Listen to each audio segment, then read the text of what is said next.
परमात्मा को पाने तथा उसका वास्तविक लाभ प्राप्त करने के लिए पवित्र बाइबल में प्रमाण है कि प्रभु ने मनुष्य को अपना ही स्वरूप बनाया। 6 दिन में सृष्टि रचकर 7वें दिन विश्राम किया। कुरान शरीफ में प्रमाण है कि हजरत मोहम्मद को खुदा स्वयं कह रहे हैं कि मैंने तुम्हें उस परमात्मा की महिमा बताने के लिए भेजा है। वो परमात्मा कबीर है जिसने 6 दिन में सृष्टि रची तथा 7वें दिन तख्त पर जा विराजा। उसकी खबर किसी बाखबर से पूछ कर तो देखो। कृपया अवश्य सुनिए जगत गुरु तत्वदर्शी संत रामपाल जी महाराज के अमृत वचन। तो वो परमात्मा ऊपर रहते हैं, वहां से गति करके आते हैं, अच्छी आत्माओं को मिलते हैं और उनको फिर अपने सतलोक ले जाकर वापस छोड़ते हैं, अपना गवाह बनाकर छोड़ जाते हैं।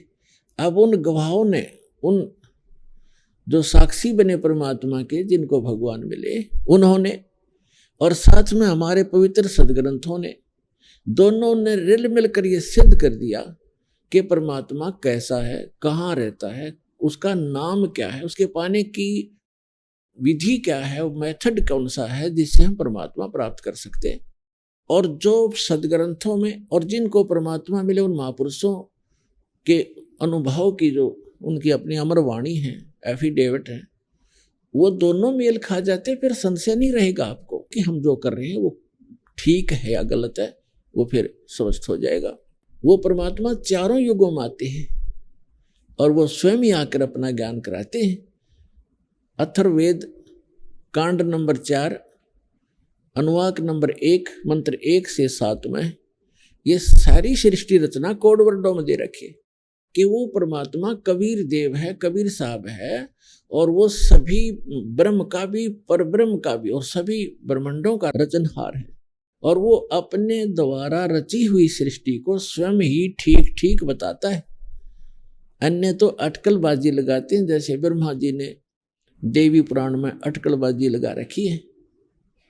ऐसा सुना जाता है, ज्ञान और अज्ञान के आधार से मैं बता रहा हूं। तो जहां ज्ञान है फिर वो ज्ञान कहाँ रहा। अब थोड़े से हलवे में थोड़ा सा रेत भी डाल दे तो वो स्वाद ही सारा करकरा हो गया।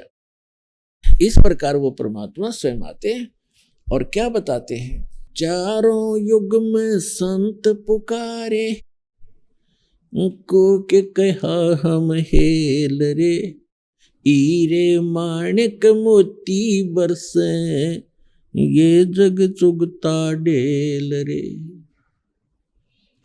परमात्मा कहते हैं मैं चारों युगों में आया और चारों युगों में अच्छी आत्माओं को मिला जो संत कहलाए, और हमने आवाज लगा लगा कर कूक कहा हम हेल रे। कूक माने ऊंचे स्वर तक गरज गरज के आवाज लगा लगा के बताया कि ये साधना तुम कर रहे हो गलत है, ये पूजा गलत है, ये साधना करो। शास्त्र विधि त्याग कर मनमाना आचरण करने वाले डड़े ढो रहे हैं। ये जग चुगता ढेल रे, हीरे मोती समझकर कंकर इकट्ठे किए बैठे हो आप, और हम हीरे और मोती इनकी वर्षा कर रहे हैं, शास्त्र अनुकूल साधना और मंत्रों की, जिससे आपको मोक्ष रूपी हीरे प्राप्त होंगे, आपका जीव सुखी होगा। हमारा ज्ञान किन्हें ना सुनिया, पर भी लेन जात है दुनिया। हमारा ज्ञान किसी ने नहीं सुना, किसी ने नहीं सुना, और वहां पर भी लेने जाते हैं। जैसे आप देख रहे हो केदारनाथ के ऊपर कल से कितना भयंकर फ्लड आकर के बदल फट गया, वहाँ तहस नहस हो गई, बहुत से नुकसान हुए, बहुत से श्रद्धालु मारे गए। अमरनाथ के ऊपर जाते हैं, शायद ही कोई ऐसा वर्ष गया होगा जिसमें 100, 200, 1000, 15 से ना मरे हों दर्शक श्रद्धालु। तो पुण्यात्माओं, आत्मा भगवान बिना रह नहीं सकती, इसका स्वभाव है। इसको आवश्यकता उस भगवान की, जिस दिन से ये उससे बिछुड़ी है उसी दिन से उसको वो सुख नहीं प्राप्त हो रहा जिसको ये छोड़कर आ चुकी है। तो यहां परमात्मा कहते हैं हमरा ज्ञान किने ना सुनिया, और वहां धक्के खान जात है दुनिया, पर भी लेने जाती जोड़ तालाब में नहाने के लिए। है कहीं गीता और वेदों में प्रमाणिक की साधना से मोक्ष होगा? तो ये कहाँ से ग्रहण किया? ये शास्त्र विरुद्ध साधना है, इन लोक वेद बना रखा है अज्ञानी संतों, ऋषियों और आचार्यों ने। अब परमात्मा क्या बताते हैं? सतयुग में सत सुकृत कह टेरा, त्रेता नाम मुनींदर मेरा, द्वापर में करुणा में कहाया, और कलियुग नाम कबीर दराया। चारों युग में संत पुकारे, और कोक कहा हम हेल रे, हीरे माणिक मोती बरसे, ये जग चुगता डेल रे। पुण्यात्माओं, किसी भी महापुरुष का इतिहास आपको नहीं मिलेगा जो चारों युग के अंदर आए हों, और चारों युग से आगे की भी जो जिन्होंने जानकारी दी हो, और सृष्टि की रचना की जानकारी जिन्होंने दी हो, तो वो परमात्मा है जिसने अपने द्वारा की हुई सृष्टि को ठीक ठीक बताया। क्या बताया है? परमात्मा इस वर्तमान के चल रहे चतुर्युगी में सबसे पहले सतयुग के अंदर सत सुकृत नाम से यहाँ प्रकट हुए थे, और ये लीला ऐसी ही करते हैं परमात्मा, वो परम अक्षर ब्रह्म।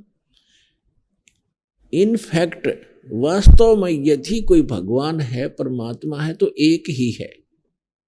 परमात्मा एक है, प्रभु अनेक हैं। पुण्यात्मा, धीरे धीरे आप बच्चे हो, इस अध्यात्म मार्ग की जब आप पीएचडी कर लोगे तब इन कोड वर्डों को समझोगे। अभी तो हम सभी को ही भगवान कह देते हैं, सभी को परमात्मा कहते हैं।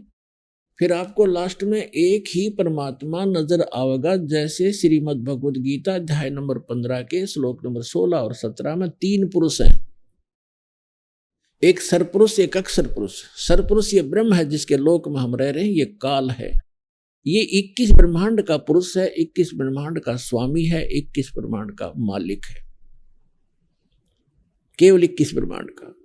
और एक ब्रह्मांड के अंदर ये पृथ्वी लोक, स्वर्ग लोक, पाताल लोक, ब्रह्मा विष्णु महेश के लोक, धर्मराय का लोक, निरंजन का लोक, और आगे दुर्गा का लोक, ये सारे मिलाकर एक ब्रह्मांड कहलाता है। ऐसे ऐसे 21 ब्रह्मांड है, उनका प्रभु है, उनका स्वामी है ये ब्रह्म, लेकिन ये परमात्मा नहीं है, ये काल है। और 7 संग ब्रह्मांड का स्वामी है जो परब्रह्म, जिसको अक्षर पुरुष कहते हैं, तो वो भी स्वामी है 7 संग ब्रह्मांड का, लेकिन वो परमात्मा नहीं है। परमात्मा वो होता है जो श्रेष्ठ आत्मा हो। श्रेष्ठ आत्मा वो होता है जो किसी को दुख ना दे, सुख के अतिरिक्त उसके कोई विधान ना हो। तो वो परमात्मा सत्य पुरुष है जो असंग ब्रह्मांड का स्वामी भी है और परमात्मा भी है। वो सत्य पुरुष है। जैसे श्रीमद् भगवद गीता अध्याय नंबर 15 के श्लोक 16 और 17 में 3 पुरुष हैं, एक सरपुरुष, एक अक्षर पुरुष। सरपुरुष को हम काल कहते हैं, ब्रह्म भी कहते हैं, सरब्रह्म भी कहते हैं, और अक्षर पुरुष को अक्षर ब्रह्म भी कहते हैं और परब्रह्म भी कहते हैं संत भाषा में।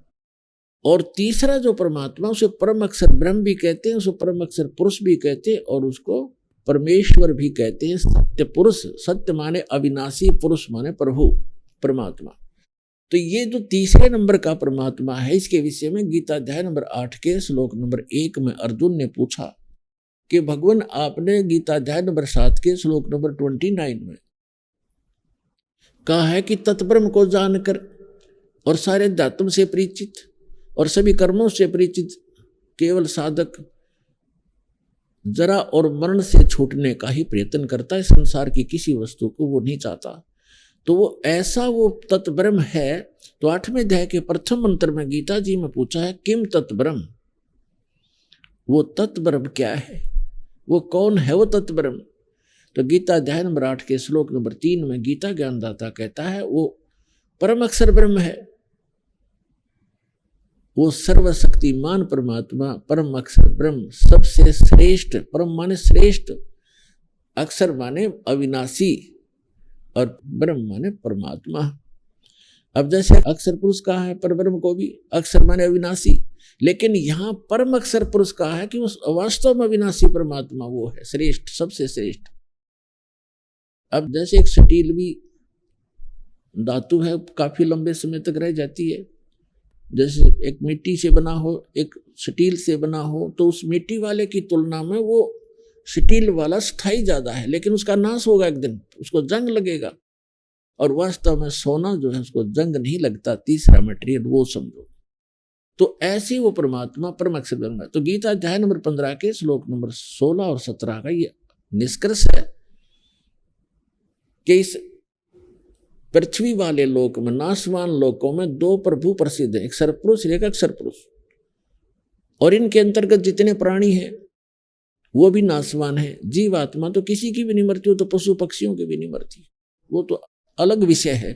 फिर 15वें अध्याय के 17वें श्लोक में कहा कि उत्तम पुरुष है तू अन्य। उत्तम पुरुष माने श्रेष्ठ भगवान पुरुषोत्तम, वो तो इन दोनों से अन्य है, सरपुरुष और अक्षर पुरुष से। और परमात्मा इति उदारते, जिसको परमात्मा कहा जाता है, परमात्मा श्रेष्ठ आत्मा जो कभी दुख ना दे किसी को। और ये लोग तरमावेश विवर्ती अवैश्वर है, जो तीनों लोकों में प्रवेश करके सबका धारण पोषण करता, वो है अविनाशी परमात्मा। तो ये परमात्मा परमेश्वर, ये जो तीसरे नंबर का भगवान है, ये है हमारा सबका जनक है, ये है वास्तव में परमात्मा। बाकी स्वामी है, प्रभु है। तो यहाँ थोड़ा सा आपको धीरे धीरे सारा ज्ञान कराएंगे। तो क्या बताया है कि चारों युग में ये परमात्मा आते हैं और ये लीला करते हैं। जैसे ऋग्वेद मंडल नंबर 9 और सूक्त नंबर 1 मंत्र 8 में कहा है कि वो परमात्मा सब पापों का नाश करने वाला परमात्मा हमारा 3 प्रकार की सतिथि से हम सबका धारण पोषण करता है। वो 3 सतिथि कैसी है? एक सतिथि में परमात्मा सतलोक में रहता है, तेजो में शरीर है उस परमेश्वर का, मनुष्य दृश्य है, वो सिंहासन पर विराजमान है, एक बहुत बड़ा गुम्बद है, स्तूप है बहुत बड़ा,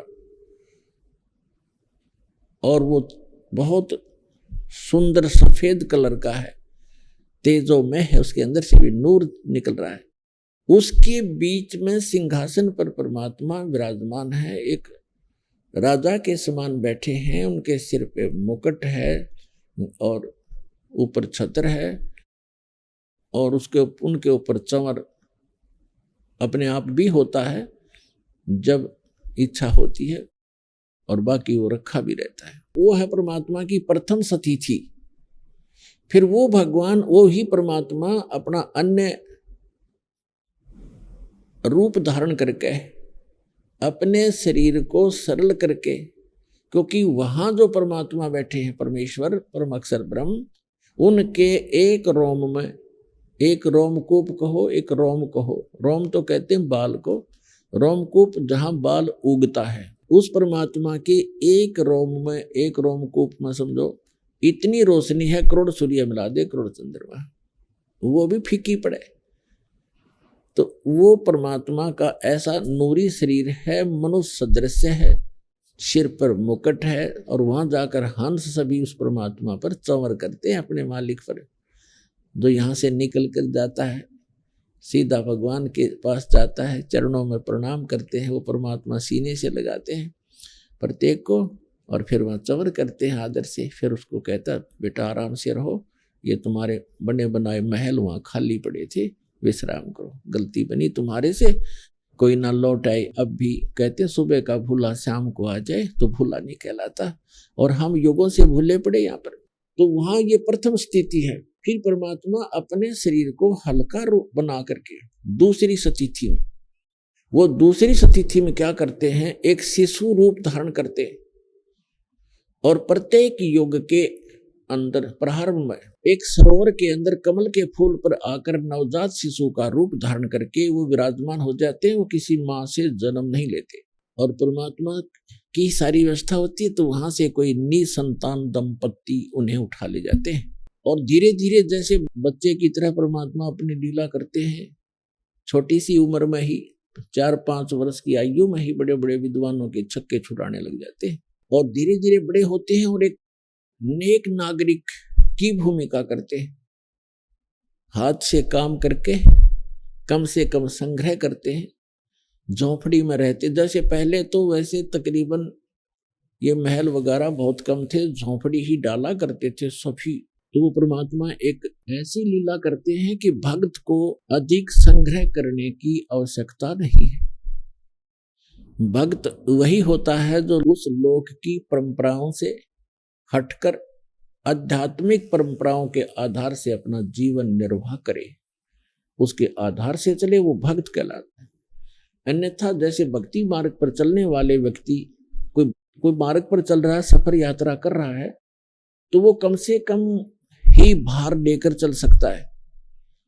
और ये आपको खूब मालूम है, जो पहले यात्रा करते थे, पैदल जाते थे, तो एक थैला डालते थे काख में, उसमें एक चादर और एक धोती कुर्ता, नथिंग एल्स। तो कहने का भाव ये है, हमने जाना सतलोक में और हम यहाँ वजन रख लिया ज्यादा, या कोठी मेरी है, ये कार मेरी है, 5 प्लाट ले लिए हैं और इतने एकड़ जमीन बना ली, राजा बन गया, ये राज मेरा है। इस सब को सिर पे रखे हुए एक कदम भी नहीं चल पा रहा, तो फिर हमें ज्ञान होगा कि हमने इतना वजन नहीं उठाना चाहिए जो हमारे सफर को बाधा करे। इसलिए कम से कम संग्रह करो, और ये परंपराएं जो हमने बना रखी हैं, ये ही हमारा दुख का मूल है, जड़ है ये दुख की।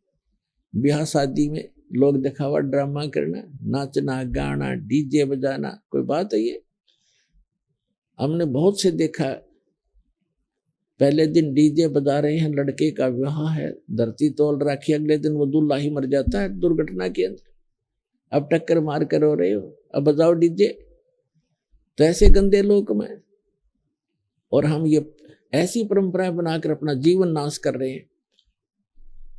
दहेज लेते हैं, लोग दिखावा देते हैं, तो ये नहीं करना चाहिए, क्योंकि सारा जीवन कमाते रहते हैं, फिर उठाकर ब्याह और कोठी पर लगा देते। तो हमने सिंपल मकान जो भगवान अलाउड करे उतना ही बनाओ, चाहे अपनी झोंपड़ी डाल लो, दया करता है भगवान तो मकान बना लो, आपकी व्यवस्था है तो। एक झोंपड़ी भी अच्छे ढंग की बनाई हुई उतना ही काम करेगी जो आपके महल करेंगे। और आजकल के पक्के मकानों से झोंपड़ी जो डाली जाती थी, वो गर्मी सर्दी दोनों से प्रोटेक्ट करा करती थी। आज ऐसी भी ना काम करे तो वो करा करती थी। तो जैसा भी है, देश काल परिस्थिति जो बदल गई है, तो हम कैसे भी मकान बना कर रहे हैं, लेकिन भगवान की भूल ना पड़े और इन परंपराओं को कम करें, ताकि जैसे कि आज के हमारी रिवाज बन गई है, बेटी को हमने दुश्मन बना लिया गलत परंपराएं करके। क्योंकि लड़की जन्म होते ही हम ये मान लेते हैं ये भार बन गई, क्योंकि इसका विवाह करना 2-4 लाख रुपया लगाने पड़ेंगे तब कोई ग्रहण करेगा, फिर उसको बच्चा होगा, कदे पी लिया, कदे छूट छक, कदे फलाना, फिर भात हो गया। तो ये क्या आवश्यकता है इन चीजों की? ये मैन मेड है, गॉड मेड नहीं है। और हमने इनको खत्म करना पड़ेगा। तो बेटी देखना, सब चाह करेंगे बेटी हो, क्योंकि वजन ही नहीं रहेगा हमारे ऊपर। तो और बेटी बिना फिर बेटे के गाड़ोगे, बेटी ना हुई तो फिर ब्याह कितना होगा, अगला बेटी ना होगी तो किसे क्या। तो हमारी बुद्धि पर पत्थर पड़ गए, हम भगवान से दूर होकर समाज में ही रंग गए और उसी दृष्टिकोण से सोचने लग गए। तो इनसे ऊपर उठना पड़ेगा, तब हम भक्ति कर सकते हैं। हम सतलोक चलना है तो इन मर्यादाओं का अपना पालन करना पड़ेगा। यदि आप विद्यार्थी हैं तो विद्यार्थी वाला ही काम करे, और फिर वो अगर वो बच्चों में गधों पर बैठकर घूमता है गांव में जाकर, तो विद्यार्थी नहीं है और स्कूल आता नहीं है। इस प्रकार आप जी ने ये अन्य परंपराएं त्यागनी होंगी। तो कहने का भाव यह है कि परमात्मा स्वयं आते हैं, एक लीला करके दिखाते हैं कि भक्त को केवल इतना ही पर्याप्त है, इससे अधिक नहीं। कबीर साहब कहते हैं, कहा चनावे मेड़िया ये लंबी बीत उसारे, घर तो 3.5 हाथ भाई गणात पौड़े 4। क्या प्रसन्न हो रहा, लंबी लंबी द्वार खींच कर लंबी लंबी मेड़िया बनाता है, बड़े दीवाने बनाकर ऊंची ऊंची कोठियां गाड़ रहा है, महल हवेली बना रहा है। परमात्मा कहते हैं, घर तो 3.5 हाथ गणाते पौड़े 4। 3.5 हूठ हाथ कहते हैं 3.5 हाथ को। ये जो हाथ है यहां से लेकर यहां तक कौनी तक, ये एक हाथ कहलाता है। और प्रत्येक स्त्री या पुरुष का अपना शरीर 3.5 हाथ का होता है। ये 3 तो पूरे और आधा इतना होता है। परमात्मा कहते हैं आप चाहे 4 मंजिल की कोठी बना रखिए और 20-20 कमरे कक्ष है, एक चारपाई पे इतने स्थान पर सोओगे आप, किसी कोने में कहीं डाल लेना, तो ये बाकी बकवाद किस लिए कर रखी है? तो परमात्मा कहते हैं घर तो 3.5 हाथ और गणा तो 4.25। कहने का भाव ये नहीं है कति माप के 3.5 हाथ बना लो, यानी आवश्यकता से अधिक बनाने की कोई आवश्यकता नहीं, वो हमारी मूर्खता होगी। आवश्यकता अनुसार मकान बनाओ, 2 कमरे हैं, 3 चाहिए, 4 चाहिए, अपने परिवार अनुसार, या एक में ही काम चलता है तो क्यों डले डोए बेमतलब के। भक्ति उद्देश्य रखे और भक्ति में बाधा करे, उस वस्तु और उस रिवाज को तुरंत त्याग दे, परंपरा को। अब प्रसंग चल रहा है, हम उसी पर आते हैं। तो वो परमात्मा प्रत्येक युग में आते हैं और प्रत्येक युग में ऐसी लीला करते हैं, कमल के फूल पर आकर विराजमान होते हैं। और कमल का फूल जल में होता है, जिस कारण से हमारे सदग्रंथों में उस परमात्मा को नारायण कहते हैं।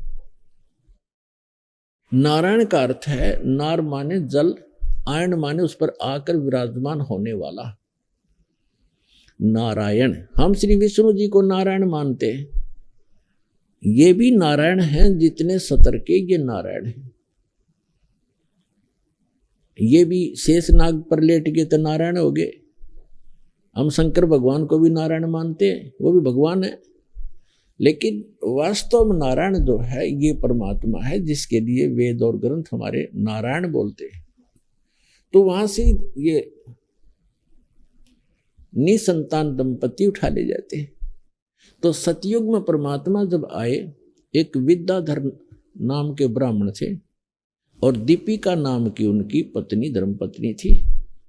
वो ससुराल से आ रहा था अपनी पत्नी को लेकर के, तो परमात्मा तालाब के ऊपर विराजमान थे। तो तालाब के अंदर कमल के फूल पर शिशु रूप धारण किए लेटे हुए थे। उनकी दृष्टि पड़ गई, उस बच्चे को उठा करके अपने घर ले आए। तो वहां उनकी परवरिश की लीला हुई, धीरे धीरे बड़े हुए। बहुत सा मनु जैसे विद्वान जो पाक रहे थे वेदों के, उनके छक्के छुड़ा दिए जाता ने, लेकिन उसको वामदेव कहने लगे। वामदेव, वामदेव माने उल्टा ज्ञान देने वाला। उल्टा, वाम माने उल्टा, जैसे दाना हाथ की बामा हाथ, बामा वाम। इस तरह उनको ना सुन करके अपनी प्रभुता छूटी नहीं। ज्ञान भगवान का ग्रहण ना स्वयं किया ऋषियों ने, ना हमें करने दिया।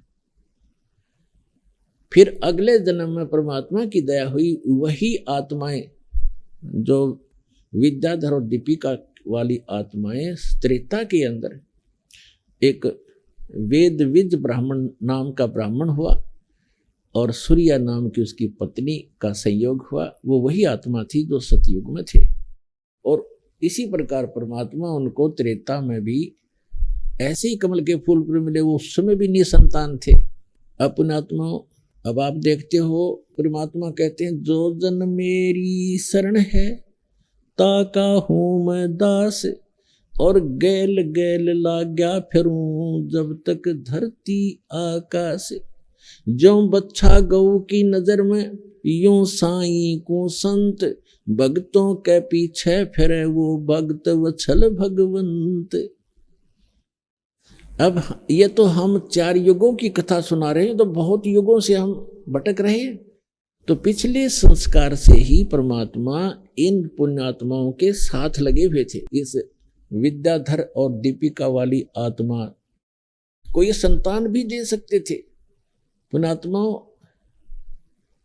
अब हमारी तो एक ऐसी मेंटेलिटी बन गई जहां हम रह रहे हैं, जिस समाज में, क्योंकि ये काल प्रेरित है और इसने अपने खाने के लिए संतानों उत्पत्ति करवाना ही करवाना है। इसने यहाँ ऐसा सिस्टम फिट कर दिया, ये जीव के बस की बात नहीं संतान उत्पत्ति ना करे, इसका विवश है यहाँ।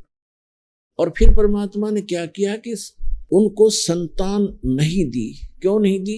संतान भी दे सकते थे। अपने आत्माओं समाज के अंदर और एक सामान्य समाज में और एक भगत जो समाज अलग से बनता है, उसमें अंतर होता है। और इसी कारण से जगत और भक्त का विरोध बताया कि बैर रहता आपस में। कारण क्या है कि भगत के नियम कुछ अन्य होते हैं और समाज उस यहाँ की परंपरा से ही रंगा हुआ होता है, उसी को मूल मानता है। यदि हम संसार की दृष्टि से तोलें तो जिनके संतान नहीं है तो संसार जो है, आम व्यक्ति, आम समाज ये समझता है कि इसका बहुत बड़ा दुर्भाग्य है। और यहाँ तक, पहले तो यहाँ तक कहा करते कि जो निसंतान है, बे औलादा है, सुबह सुबह तो उसके दर्शन भी ना होने चाहिए। वो उसको इतना हेय मान रखा था। तो पुण्यात्माओं, जिनके संतान नहीं होती थी उनका जीना दुर्भर हो जाता था समाज के अंदर। संतान में भी विशेषकर हम पुत्र को ही मुख्य मानते रहे। और भगत समाज के अंदर परमात्मा के दृष्टिकोण से हम सोचते हैं तो वो व्यक्ति जिसका संतान नहीं है वो एक नंबर का भगवान आत्मा है। अब यहां समस्या है कि संसार किस दृष्टिकोण से सोचता है और भगवान का विधान क्या कहता है। अब वो पुण्यात्मा क्यों है? क्योंकि इस मनुष्य जीवन का मूल उद्देश्य हमारा मोक्ष कराना है।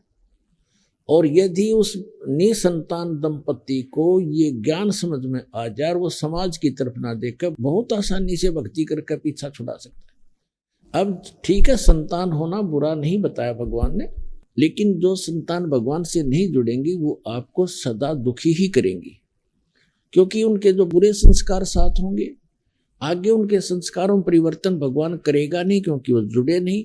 तो उनको दुख होगा तो आप भी साथ दुखी रहोगे, माता पिता भी, और वो भक्ति बाधक बनेंगी क्योंकि आपकी टेंशन का कारण बने रहेंगे। तो इस कारण से परमात्मा जो बताना चाहते हैं कि जिनका संतान नहीं है, ठीक है, समाज उनको कुछ भी सोचे और कहे, लेकिन भगवान के विधान अनुसार वो एक नंबर की पुण्य आत्मा है। जय भक्ति करें, और भक्ति नहीं करती है तो वो तो फिर और भी ज्यादा दुर्भाग्य है उनका। समाज के भी ताने सहन करने पड़ते हैं और भगवान से भी दूर रह रही है, तो वो महादुर्भाग्य है उनका। इसलिए जिनके संतान नहीं है उनका मोक्ष बहुत ही आसानी से होगा। भक्ति कर लें, नाम शुरू कर दें और संसार से मन हटा लें, परमात्मा के विधान को आधार मान कर जीवें, तो सारा दिन भक्ति करनी। अब समस्या ये आती है कि बुढ़ापे में हमने कौन से बाढ़ेगा? अरे भगवान रहा संभालने वाला सबको। अब बेटा अमेरिका में और माता पिता यहाँ हिंदुस्तान में, और दोनों का रोग हो गया। वो पड़ोसी ठाए अंडे उसने, और बेटा वहाँ बैठा अमेरिका में, वो मर लिए, तीसरे दिन वापस आया, मरे पास से भी तीसरे दिन आया। चाट ले उस बेटे ने, बता के सारा दे दिया बेटे ने। अपने कर्म साथ देंगे, भगवान साथ देगा। एक त्रिलोचन नाम के भगत थे, संतान नहीं थी, भक्ति करते थे। पत्नी का देहांत हो चुका था, वृद्धावस्था में अकेला रह गया था। एक नौकर रखा हुआ था, सेवादार उसने। तो वो सेवादार कहने लगा, मेरे घर पे ऐसी ऐसी घटना घट गई महाराज जी, मैंने जाना पड़ेगा। वो बोला, जा बेटा, देखी जाएगी, दुखी सुखी होकर मैं अपना थोड़ा बहुत टहलूं करूंगा अपना कार्य। वो सेवादार चला गया, पीछे तो भक्त बीमार हो गया, दस्त लग गए।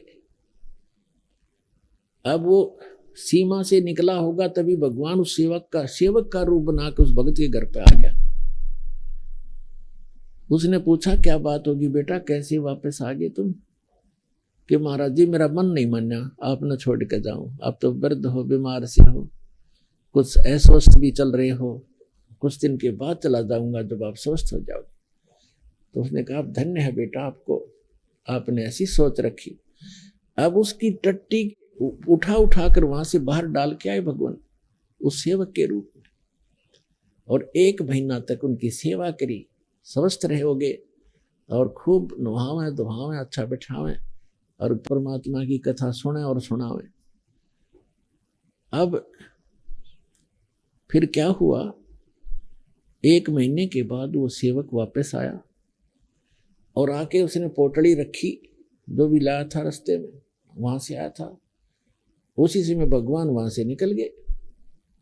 तब उसने आकर कहा कि महाराज जी ऐसे ऐसे मेरी माँ ने ये दिया है, मेरी माँ ने ये कहा है, आपको ऐसे ऐसे कहा है, और महाराज जी मैं थोड़ा सा समय ज़्यादा लग गया, मुझे क्षमा कीजिए, मैं 15-20 दिन की कह के गया था, महीना लग गया महाराज, मुझे माफ़ करना है।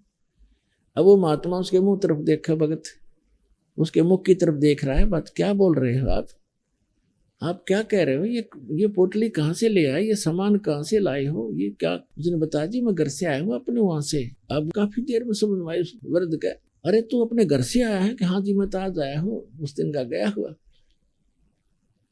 उसका तो रोम रोम खड़ा हो गया, रोआ बुरी तरह, ये भगवान इस पापी नाप से मैं टट्टी तक उठवाई, उस नीच का कहाँ उद्धार होगा।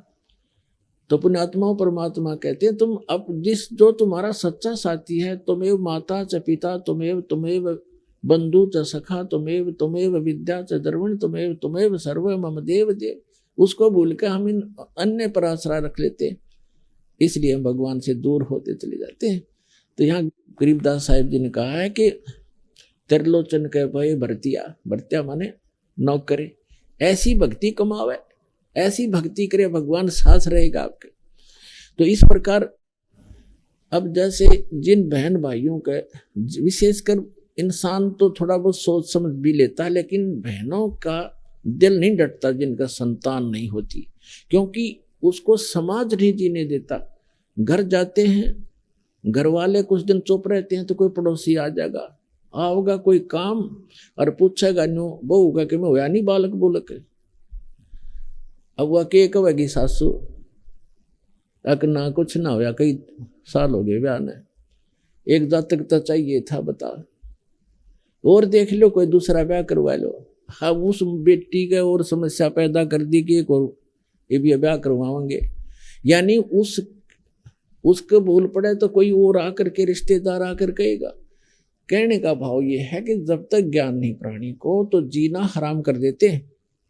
आदमी तो बाहर रहता है, कभी कभी सुनता है ये बातें, टाल जाता है, मन समझा लेता है, लेकिन उस बहन के बस की बात नहीं, अंत में वह इतनी दुखी हो जाती है। और यदि संतान तो भगवान ने देनी है, रो ले चाहे पीट ले, और नहीं भाग में है तो कति नहीं मिला चाहे 6 ब्याह करवा ले। एक संतान की भी देखे हमारे, हम लड़के को मैं तो ज्यादा देते हैं।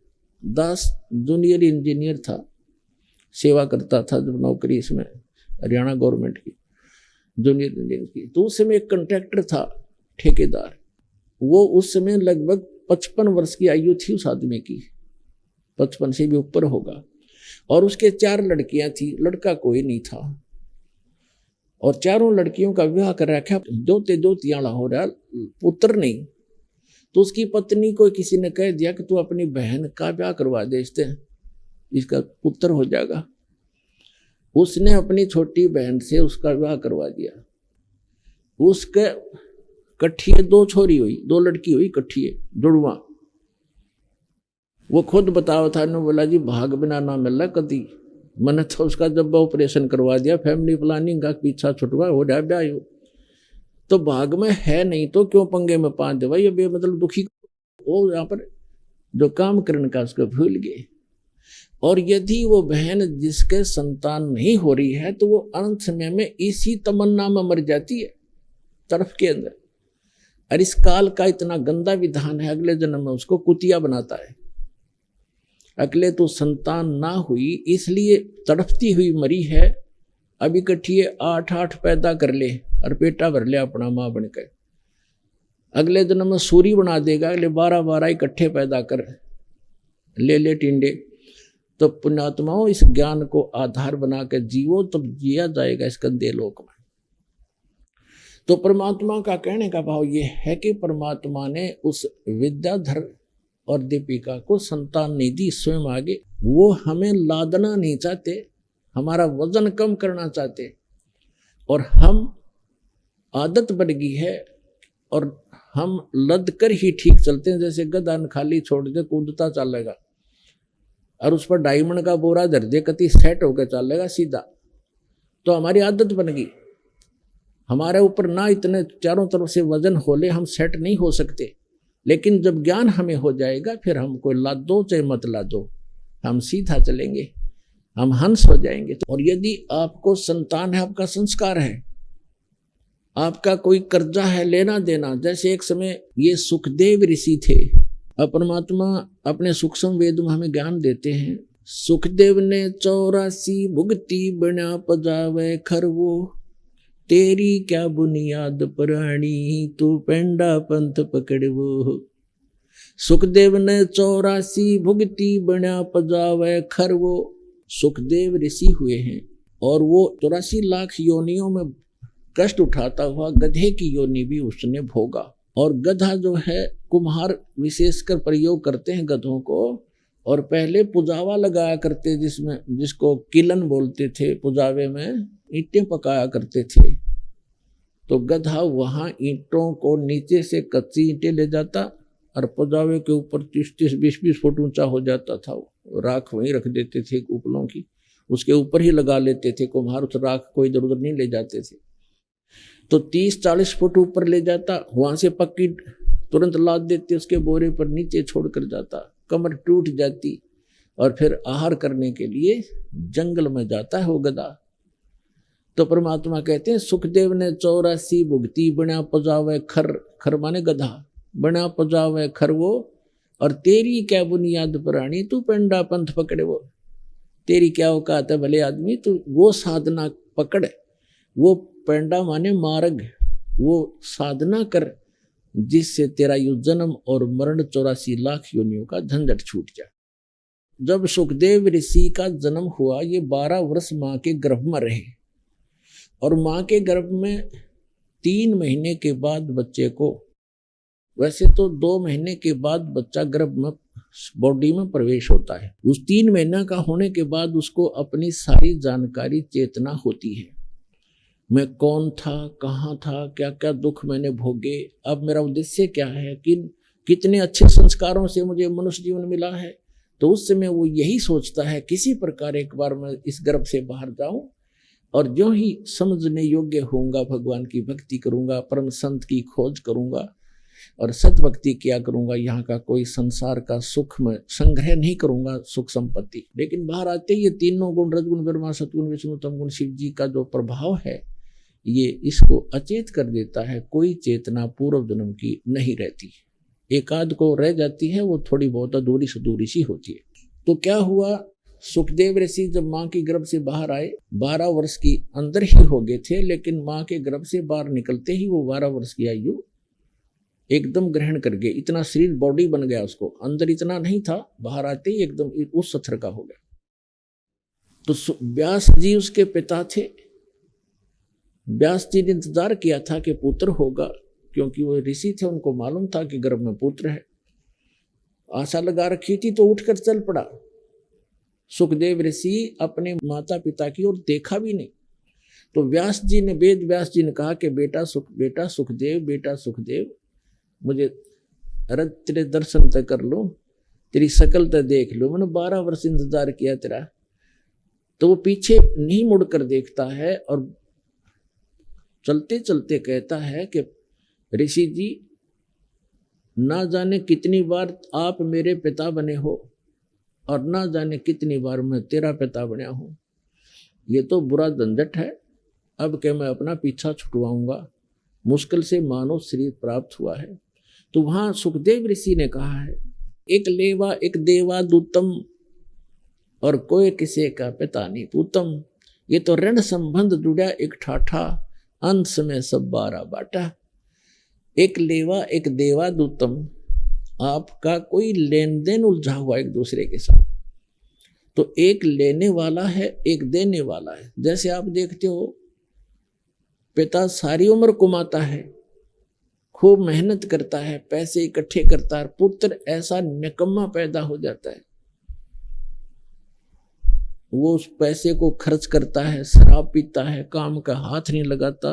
पिताजी काम की कार्य के लिए कहता है तो नाराज हो जाता है, लड़ने को दौड़ता है। तो वो क्या है कि उस पिता ने कभी उस पुत्र का कोई कर्ज लेकर दिया नहीं।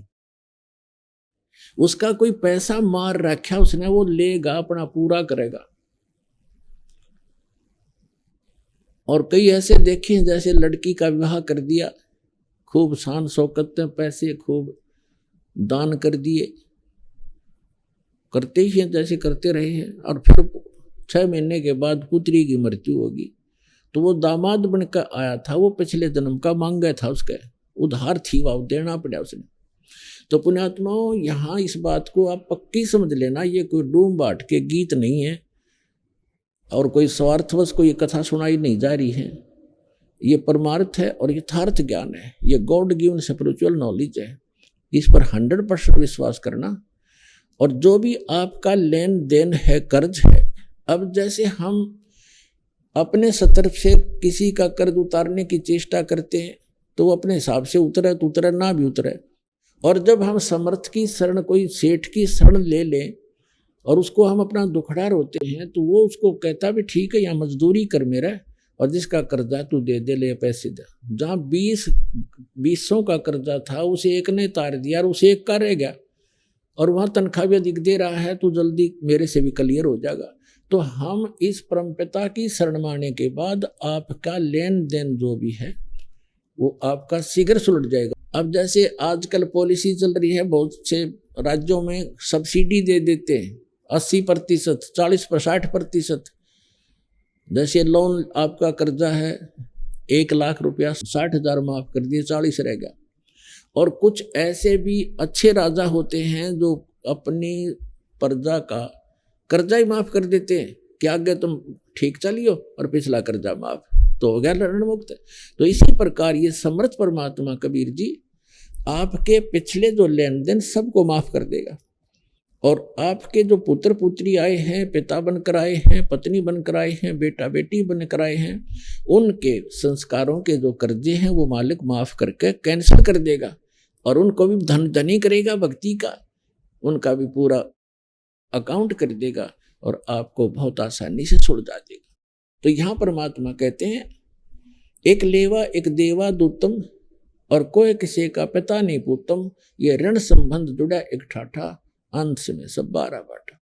तो कहने का भाव ये है कि जो प्रसंग चल रहा था उसको क्लियर करने के लिए आगे तभी हम चल सकेंगे और आपको इस मार्ग पर तभी रोक सकेंगे जब आपके सारे संशय दूर होंगे। तो इससे लगभग आपका सारा कंसेप्ट क्लियर हो गया होगा कि संतान है कोई बुरा नहीं, वो तो आपका संस्कार उलझा हुआ है, आप ना चाहोगे तो भी होगी होता है, और जिनका संस्कार नहीं है वो चाहेंगे तो भी नहीं होगी। तो हमारा चाहा ना तो होता है और ना ही हमारा किया होता है। यह भी भूल हमारे अभी तक लगी हुई थी कि मैंने मेहनत की तो कोठी बना दी। मेहनत तो मजदूर आपसे घनी करता है। जो एक सेठ है वो तो सारा दिन एक बैठा रहे दुकान पर, मजदूर सारा दिन मेहनत करता है और उसको 100 रुपये मुश्किल से मिलते हैं, 200 रुपये, और वो मनमाना 5,000 का 10,000 का रोजाना अकाउंट करता है। तो मेहनत भी चाहिए, लेकिन केवल मेहनत से बात नहीं बनेगी, परमात्मा साथ होगा तो मेहनत सफल होगी, थोड़े में घना लाभ होगा। जैसे आपको बताया है कि जैसे एक तो हाथ से आटा पीसते हैं चक्की से, और फिर पावर का कनेक्शन हो जा, वह चक्की लगा ली पावर वाली, ना तो हाथ लाना, एक बटन दबाना, कट्टा कट मिनटा पीस करे। तो वो पावर से जो काम होगा वो हाथ से मैनुअली थोड़ा होगा। इसलिए जब परमात्मा की पावर का कनेक्शन आपको मिल जाएगा तो आपके जो आम संस्कार हैं वो भी बहुत अच्छी तरह परमात्मा हल्के करके उनको आप ही वहन करेगा। परमात्मा की पावर से सब ठीक हो जाएंगे। तो इसलिए हमने वो पावर मिली नहीं थी। हम इन नकली जितने भी डुप्लीकेट पावर हाउस थे वो ऊपर से तक सारा कुछ सिस्टम दिखा था, लेकिन पीछे उनका कनेक्शन था नहीं। इसलिए जो उनसे पावर, उन नकली डुप्लीकेट पावर हाउसों से जिन्होंने लाइट ले रखी थी, कनेक्शन ले रखे थे, उनके घर पर पावर काम करे नहीं थी। तो ये जितने भी नकली पंथ हैं, संत हैं, ये सभी डुप्लीकेट हैं, इनके पास पीछे कनेक्शन नहीं है।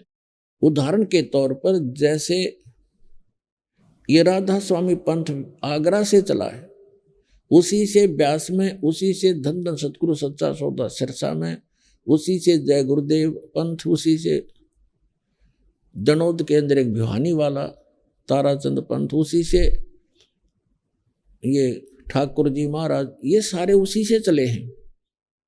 और शिवदयाल जी का कोई गुरु नहीं था, यानी शिवदयाल जी को ये मान रहे थे पावर हाउस, और उस पावर हाउस का आगे कनेक्शन चाहिए थर्मल प्लांट से। तो थर्मल प्लांट से कनेक्शन नहीं है तो पावर हाउस में कितनी सजावट से बना रखे और कितने बढ़िया इंस्ट्रूमेंट रखे हो, वो यूजलेस है। तो उसका थर्मल प्लांट से कनेक्शन नहीं था, यानी आगे उसका कोई गुरु नहीं था। जिस कारण से जितने भी वो अनुयायी हैं उस राधा स्वामी पंथ, धन धन सदगुरु पंथ, सच्चा सौदा सिरसा और जगमाल वाली, और जहाँ पर भी छोटे मोटे इनके बहुत सी ब्रांचें बनी हुई हैं, उन सभी को समझ लेना चाहिए कि जब पीछे से पावर हाउस का ही कनेक्शन नहीं है थर्मल प्लांट से, तो आगे लाइट आ नहीं सकती, सपना भी मत लेना। और परमात्मा स्वयं आए कबीर साहब, ये स्वयं थर्मल प्लांट होते हुए भी पावर हाउस का रोल किया, और एक गुरु परंपरा बना के उन्होंने आगे चले, ताकि आने वाले समय में ये काल के दूत ये भ्रमित ना कर दें कि कबीर साहब ने कौन सा गुरु बनाया था, क्योंकि कबीर साहब को हम भगवान नहीं मान पाए थे। अब भगवान तो है ही हैं, लेकिन वो मर्यादा, सबसे मर्यादा पुरुषोत्तम है, ये सबसे श्रेष्ठ भगवान है जो सबसे ज़्यादा मर्यादा रखने वाले हैं, और मर्यादा से सब काम हो यहाँ पर होते हैं, कार्य होते हैं। तो कहने का भाव ये है दास का कि जिसमें आपको इस कबीर परमात्मा का ये कनेक्शन मिल जाएगा, आपको यहाँ से उपदेश दीक्षा मिल जाएगी, उसके बाद पुण्यात्माओं आप देखना, आप सोच भी नहीं सकोगे कि सचमुच हम सुना करते भगवान ऐसा करता है, ऐसा करता है। आप डेली देखा करोगे, आप किसी को बताओगे, आपका यकीन नहीं होगा उसको, अगर झूठ बोला सारी, और आप सारी सच्ची कह भी नहीं पाओगे बताने वाले को, कहीं नो सोचा मूर्ख से।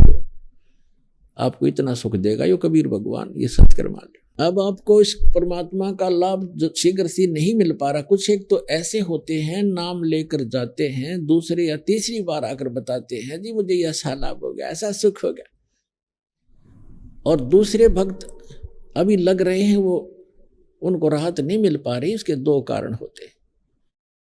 एक तो कारण ये होता है, परमात्मा कहते हैं धीरे धीरे रे मना, धीरे सब कुछ होवे, माली सींचे सो घड़ा, ऋतु आए फल होवे।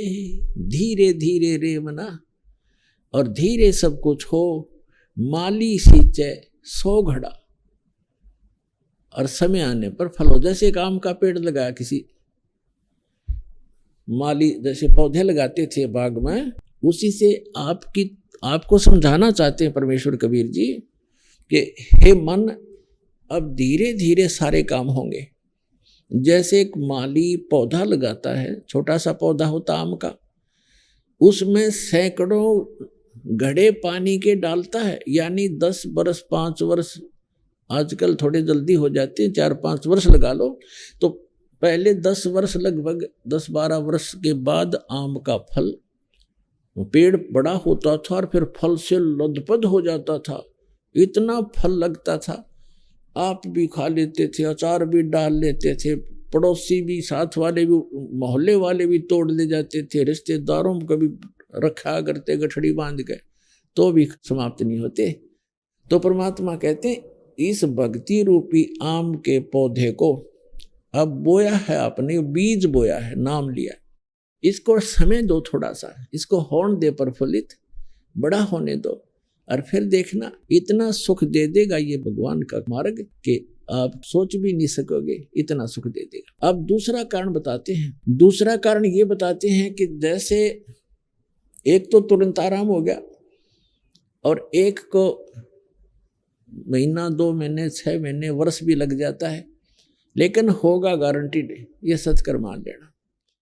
अब क्या बताते हैं, जैसे एक रोगी है, अब दोनों ही एक रोग से ग्रस्त हैं, दोनों के एक जैसी बीमारी है। अब डॉक्टर एक को कहता भी तेरी तो स्टार्ट है अभी, और वो मनमाने 2 खुराकों से आराम हो जाता है, और दूसरे कहता भी लेट बहुत हो गया, तेरी बीमारी पुरानी हो गई है, समय लगेगा। तो उसको महीने में, 2 महीने में ठीक हो जाएगा। जब कारगर दवाई मिल गई है तो वो महीने 2 महीने में ठीक हो जाएंगे। तो दूसरा आपको उदाहरण दें कि जैसे एक तो कपड़ा थोड़ा मैला हो, कुर्ता पजामा, तो वो एक ही बार के साबुन लगाने से स्वच्छ हो जाता है। एक ज़्यादा मैला हो गया हो तो उसको 2 बार भी 3 बार भी लाना पड़ जा, और जब जाकर ड्राई क्लीन भी करनी पड़ जाती है तब जाकर स्वच्छ होगा। तो हमने युगों युगों से अपने अंतःकरण को मैला मलिन कर रखा है। इसमें बहुत से संस्कार जमा हैं जो वहीं से अंकुरित होते हैं, और फिर ही भगवान की भक्ति मिली है। आपको ये साबुन और तेल मिला है सत्साधना का, अब शुरुआत करे रहो।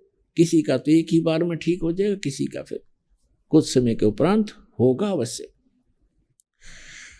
और तीसरा कारण ये है कि क्या बताते हैं, सतगुरु के दरबार में कमी कहे की ना, हंसा मौज नहीं पावता तेरी चूक चाकरी माँ। इस सच्चे दरबार में, इस कबीर परमेश्वर के दरबार में, परमात्मा की शरण में किसी भी चीज की कमी नहीं।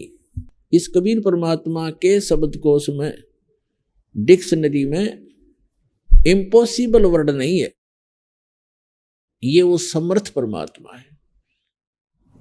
कहते मासा घटे ना तिल बधे विद ना लिखे जो लेख, और सच्चा सतगुरु मेट कर ऊपर मारे बेख। अब आपके जो भाग्य में, प्रारब्ध में, किस्मत में जो लिखा है उसको कोई नहीं समाप्त कर सकता, आपको भोगना ही पड़ेगा। कौन नहीं कर सकता? जैसे श्री ब्रह्मा जी, श्री विष्णु, श्री शिव जी, और ये ब्रह्म जिसको सरपुरुष कहते हैं, और परब्रह्म अक्षर पुरुष, ये भी आपके प्रारब्ध की, आपके लिखी किस्मत को मिटा नहीं सकता, प्रारब्ध को समाप्त नहीं कर सकता। सुख है तो सुख मिलेगा, दुख है तो दुख मिलेगा। और जैसे आप पुण्य पाप कर रहे हैं वो अलग से संग्रहित होते चले जाएंगे आपके। जैसा कर्म करोगे वैसा ही मिलेगा। और परम अक्षर ब्रह्म सत्य पुरुष कबीर भगवान की शरण में जब आप आ जाओगे, आपके पाप कर्मों का नाश कर दिया जाएगा और शुभ शुभ शेष रह जाएंगे, और आगे शुभ प्रारंभ हो जाएंगे। अब जैसे पहले किसान को ये औषधि प्राप्त नहीं थी, अब औषधि का एक खोज हो गई है, डिस्कवरी हो गई है कि ऐसी औषधि डाल दी जाती है फसल में जो घास को खत्म कर देती है, पौधा सुरक्षित रह जाता है। तो वो औषधि विद्यमान तो थी, वो गुण तो, वो मटेरियल तो सारे पदार्थ थे, लेकिन वो बनाने वाला नहीं था। अब वो बनाने वाला मिल गया, वो बना ली। तो इसी प्रकार परमेश्वर कबीर जी ने ये जड़ी बहुत पहले बनाकर रखी हुई थी, और हमारे कबीरपंथी भी इसको नहीं समझ सके, जिस कारण से हम अभी तक वही कर्म फल ही भोगते रहे। तो अब दास को दे दी वह औषधि जो आपके पापों का नाश कर सकती है, क्योंकि दुख पाप से होता है। अब जो कष्ट आते हैं वो पाप के कारण आते हैं, और पाप नाशी हो गया इस भक्ति से, फिर कष्ट कहाँ से आएंगे? जब कांटे से दुख होता है, फसल में कांटेदार झाड़ियां उग जाती थी, और वो दवाई ने वो पहले ही खत्म कर दी, स्टार्ट से ही बड़ी थी, वो भी जला दी तो कांटे नहीं रहे, तो हानि कहाँ से होगी? दर्द नहीं होगा। इसी प्रकार पुण्यात्माओं, इस समर्थ की शरण में आने से कहते हैं कि सतगुरु के दरबार में कमी काहे की ना, और हंसा मौज नहीं पावता तेरी चूक चाकरी में। अब कहने का भाव यह है कि यदि आपको लाभ नहीं हो रहा तो आपकी कोई मर्यादा में भंग है, या आपकी श्रद्धा ठीक नहीं बनी, आपकी चाकरी में चूक है, आपकी श्रद्धा या सेवा भक्ति में कोई त्रुटि बनी है। आइए अब हम उन श्रद्धालुओं के अनुभव जानते हैं जो जगत गुरु तत्वदर्शी संत रामपाल जी महाराज जी से दीक्षा प्राप्त कर चुके हैं तथा उनके द्वारा बताए गए भक्ति मार्ग पर चल रहे हैं। जी नमस्कार। नमस्कार जी। क्या नाम है जी आपका? अनीता जी। अनीता जी, कहाँ से आए हैं आप? पेवा से, सरस्वती खेड़ा पेवा के पास, कुरुक्षेत्र जिला से। संत रामपाल जी महाराज से नाम दीक्षा लेने से पहले आप क्या भक्ति साधनाएं करते थे? जी हम सरसेवाड़े के चले थे, सरसेवाड़े की 11 साल भक्ति करी जी। जब आप 11 साल से डेरा सिरसा में भक्ति कर ही रहे थे तो फिर संत रामपाल जी महाराज की शरण में क्यों आए, जबकि आप डेरा सिरसा में पहले से ही भक्ति कर रहे थे? भगत जी वहाँ पर भक्ति तो कर रहे थे, तो उस भक्ति से माने कोई लाभ नहीं मिला। अन्य देवी देवताओं की भक्ति करे करते, 9 दिन नवरात्रे भी रखे जी, अखंड ज्योत भी जगाई, पर भी जो हमारे पति हैं ना, वो बहुत ज़्यादा बीमार हो गए भगत जी, बहुत ज़्यादा बीमार हो गए। उनकी हालत ऐसी होगी, यानी कि वो लैटरिन बाथरूम भी पैंट में ही कर देते थे चलते चलते ही, उनको इतना भी पता नहीं है था। बहन जी, हम आपसे ये जानना चाहेंगे कि आप 11 साल से डेरा सिरसा में भक्ति कर रहे थे, उसके बाद आपने देवी देवताओं की भी भक्ति की, आपने व्रत भी रखे, आपने अन्य पूजाएं भी की, तो हम आपसे ये जानना चाहेंगे कि संत रामपाल जी महाराज जी से नाम दीक्षा लेने के बाद आपको कोई लाभ मिले? हाँ जी, सारी प्रॉब्लम सोल्व हुई जी। पहले हमारे पति जी ने हम आश्रम लेकर गए बरवाड़ा, वहाँ से नाम लिया हमने दोनों ने। तो उसके बाद जी फिर हमने भक्ति करी, गुरु जी से प्रार्थना लगाई। 4 दिन के बाद जी वो खड़ा हो गया।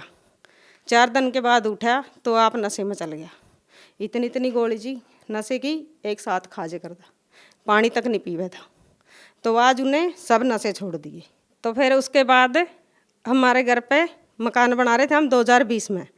2020 में मकान देने खातिर मजदूर लगा रखा था मैंने, मजदूर लगा रखा था। उसका बेटा था 10-12 साल का, वो ना ऊपर चढ़ गया दीवार पे। दीवार पर चढ़ने के बाद तो हमने बोला बेटा नीचे आ जा। न्यू कह रहा नहीं आंटी, डैडी के साथ में दीवार तोड़ूंगा। उसका डैडी दूसरी दीवार पे था, वो बरांडे की दीवार पे था।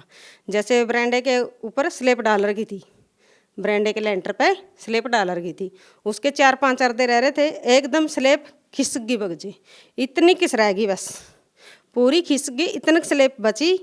तो उस पर जो लड़का ऊपर था ना, तो उसने बताया, कह रहा चिट्टे कपड़े वाला आया, कुर्ते पजामे वाला, उन्हें अपने हाथ दोनों स्लेब ऐसे लगा लिए तो रोक दियो स्लेब।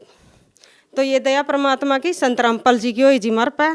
तो नहीं वो लड़का मर जाता तो हम ना तो हमारा मकान बना था और ना हम कुछ कर सका थे। ये लाभ होया जी। फिर उसके बाद भगत जी मेरी मैस 2 थी मेरे पे। एक मैस मैं थोड़े दिन पहले ले आई थी, एक मैस न 15 दिन हुए थे आई नगर पे।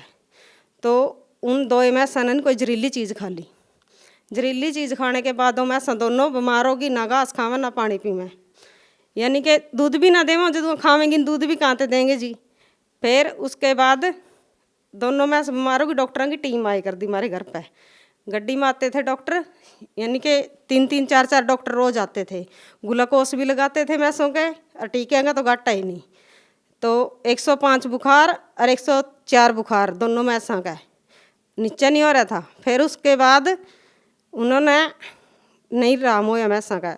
फिर मैंने गुरु जी से प्रार्थना लगाई, भगत जी से फ़ोन कराया मैंने, वहाँ आओ आपने मैसा को संभाल लो, देख लो एक बार। फिर उस पर फ़ोन करने के बाद मैंने फिर परमात्मा तो प्रार्थना लगाई। मैं सबसे बड़ा डॉक्टर जब हमारे पास है तो मैं उन्हें फ़ोन करने और डॉक्टरों तभी के लाभ मिलेगा, दिखियाली डॉक्टरों पर बहुत है। तो पर बंदी छोड़ सतगुरु रामपाल जी से प्रार्थना लगाई जी। प्रार्थना लगाने के बाद तो मैं सना श्याम ने ही घास भी खाया जी, पानी भी पिया। पानी पिए पीछा घास खाए पीछा उन्होंने अगला दिन सवेरी दूध भी दिया। वो मैस बिल्कुल ठीक हुई, एक ने 14 लीटर दूध दिया, एक ने 12 लीटर दूध दिया। ये मालिक की दया हुई हमारे पे। आप भगत समाज को क्या संदेश देना चाहते हैं? भगत समाज को मैं तो है सरसे वाले के पंथ में जुड़ रहे हैं नहीं मेरे बहन भाई, मैं तो सबका यही प्रार्थना करूँगा जोड़ कर जी, वहाँ का रास्ता छोड़ो और ये संत रामपाल जी महाराज पृथ्वी पर पूर्ण संत आ रहे हैं, इनकी शरण में आओ। और सबसे जो मेरे भाई अपने सगे वो नहीं जुड़ रहे जी, मैं उनसे प्रार्थना करती हूँ, यहाँ आओ, नाम दीक्षा ले आओ, अपना किलान कराओ जी। जी धन्यवाद। सच्चाई भगत।